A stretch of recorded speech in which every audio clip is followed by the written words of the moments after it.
यह कहानी एक छोटे से गांव में रहने वाले रामू नाम के व्यक्ति की है। रामू एक मेहनती किसान था, लेकिन उसमें एक बुरी आदत थी। वह हमेशा दूसरों से जलता और उनकी बुराई करता था।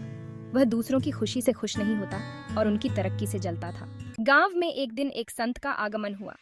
लोग उनकी बातों से बहुत प्रभावित हुए और उन्होंने रामू को भी संत के पास जाकर उनसे मिलने की सलाह दी।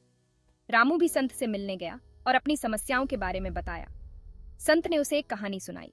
संत ने कहा, रामू, एक बार की बात है, एक छोटे से गांव में एक बहुत ही गरीब आदमी रहता था।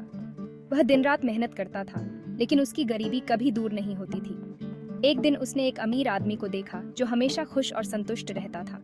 उसने सोचा कि अगर वह उस अमीर आदमी की तरह हो सके तो उसकी सभी समस्याएं हल हो जाएंगी। उसने उस अमीर आदमी की नकल करनी शुरू कर दी, लेकिन उसकी स्थिति और भी बुरी होती चली गई।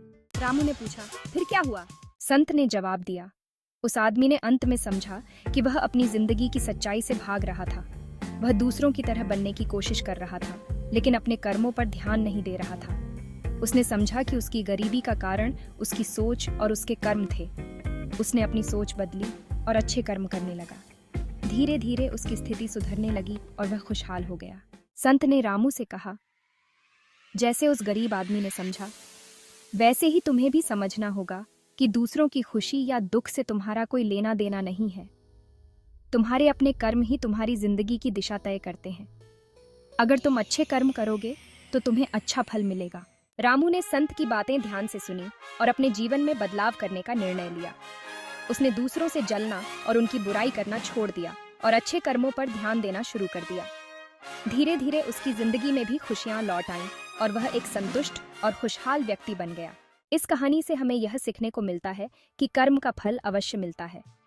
अगर हम अच्छे कर्म करेंगे तो हमें उसका अच्छा परिणाम मिलेगा, लेकिन अगर हम बुरे कर्म करेंगे तो उसका बुरा परिणाम भुगतना पड़ेगा।